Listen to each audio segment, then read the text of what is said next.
ATEM Mini versus software versus the Stream Deck.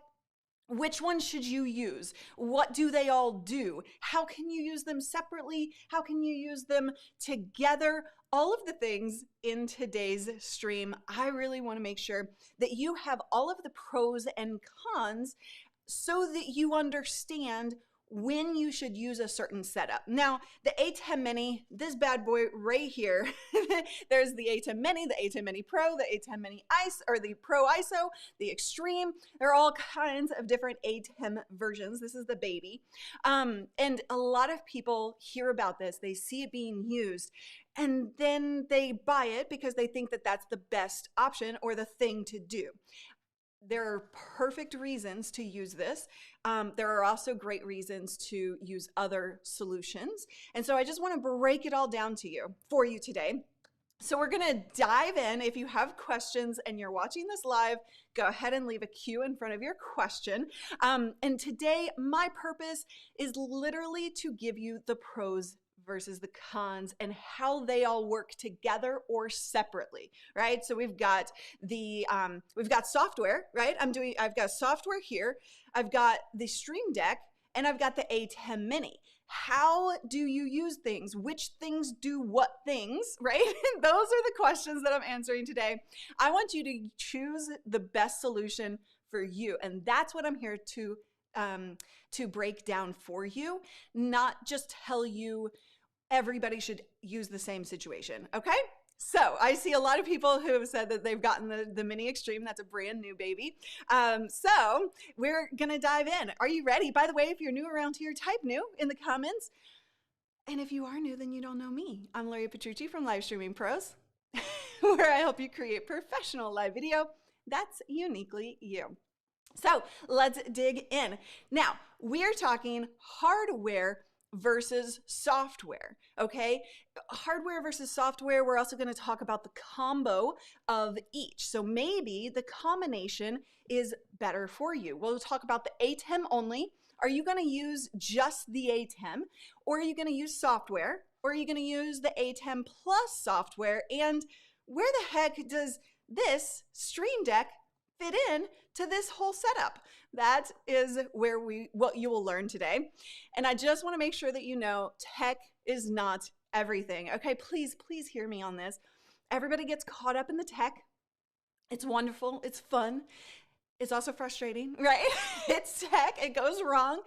But while tech can help you create more professional looking streams, can give you a lot of the fancy stuff, it is not the only thing, and it is not the thing that's going to lead you to major success. That comes with strategy. So I don't want you to get caught up in the tech. You are going to make decisions based on your needs and where you are in your journey right now, and where you are is exactly where you need to be. Okay, so let's think about the intention. What is the purpose of you creating the tech setup that you're looking to create? Well, are you doing virtual events? Are you doing live streams? Are you wanting professional Zoom meetings or trainings? Are you doing webinars? Do you want to pre-record videos with all of the fancy stuff, right? These pips that you see. You can do things like confetti to celebrate something happening. You can play music. You can do countdown timers, right? You can do all of the fancy stuff. But what is your intention? When you are choosing gear, you need to start with the intention. What do you want to accomplish? That is the only thing that matters right at the beginning. Decide before you pull out your wallet. Absolutely. All right, so let's talk about the ATEM only, right? So the ATEM Mini right here is what we are talking about. This device is a video switcher. So you see you have 4 camera inputs that connect through these 4, sorry, backwards here, 4 HDMI ports, right? So you're connecting cameras to this, and then you're switching by clicking these buttons, okay? And so that is essentially what the ATEM does.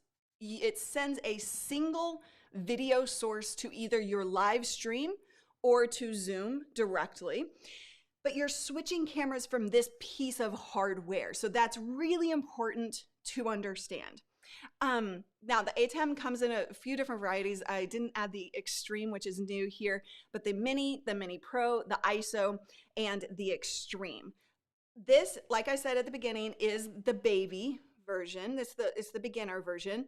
The next levels up add different features. We have a video about the differences, so I would encourage you to check that out if you're not sure which Mini to choose, but that's not for here and now. I want to stay focused on choosing the right things.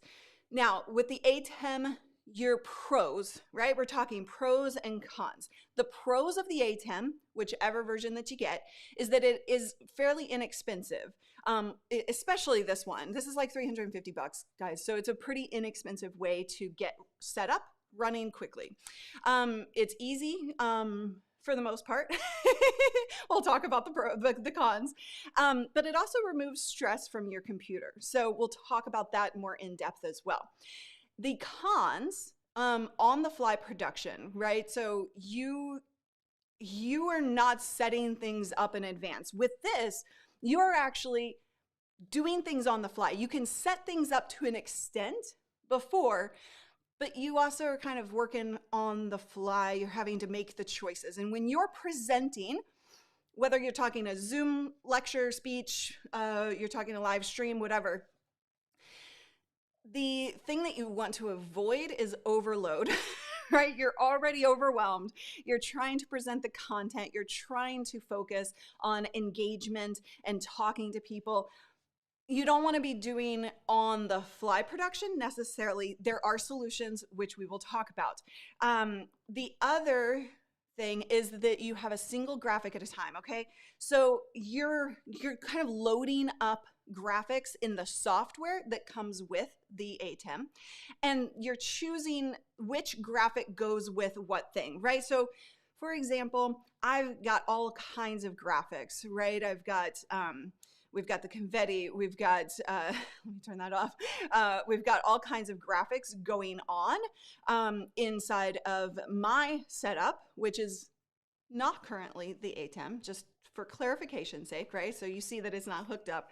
I'm not using this for this purpose today, but you can see like I have all of these graphics, and yet with the ATEM, what you're doing is you're kind of setting up the, you're setting everything up, but then you're making choices throughout the process, okay? So then we can talk about software only. If you look at my behind the scenes shots, you see my software. I'm using Ecamm right now to actually go live. I am not using the ATEM. I am using the Stream Deck, but again, we'll get to where this fits into this whole production setup in a minute. But the software itself, if we're just using software, then that's what we want to think about in terms of the pros and cons of how I have it set up, right? So here I can bring in each camera separately, because this is, you're connecting all of the cameras, 4 camera sources to this, and then you're connecting this, you're actually sending a single signal out, like I said, right? But with software, I have access to each of the cameras individually to be able to use separately, to be able to maneuver separately. The number of cameras and assets with software only depends on the power of your computer, but then you are sending the full production to the stream like I am today, or to Zoom, or to wherever you're sending your production. Software recommendations. If you want to keep it really super simple, you can go with a cloud-based solution like Restream. Depending on the plan, it's $0 to $40 a month. Or if you're on a PC, vMix, $350 to $1,200. It's a one-time fee. And then if you're on a Mac, you're using Ecamm Live, like this right here. And we've got some reflection here, but you can see it kind of at its core there. And I have all kinds of training videos on those softwares. Now, the hardware that you need, if you're going to be using software to run your production, capture cards. Okay, so where are my capture cards? I had a, oh no. All my capture cards are kind of hidden, but a capture card, actually, let me go here. Looks like this. There are different versions. This is the HD60S Plus from Elgato, and it's the it's my main camera right now, so I can't pull it out too far. But this is a capture card. What a capture card does, some of you may already know this, but if you don't, what it's doing is it's a communication device, right? So we're taking, it's the middleman between your camera, your mirrorless or DSLR camera, sending the signal into the capture card, and then the capture card is communicating with the software as a USB device. That way it can be seen by the computer and the software easily as a camera input. Okay, so then next, actually really quick, USB alternatives. Some cameras will work with just USB connection.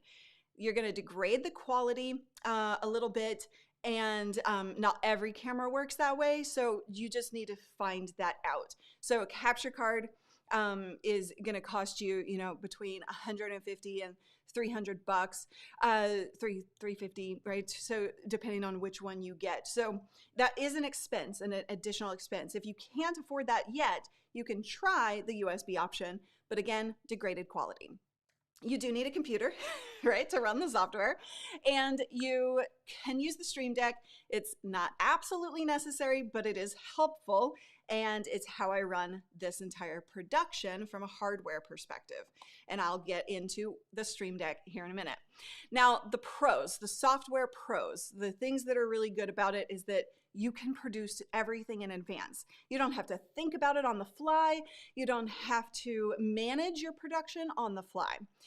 You have much more control over every camera, over every input. You have access to many more assets than you will with the ATEM alone.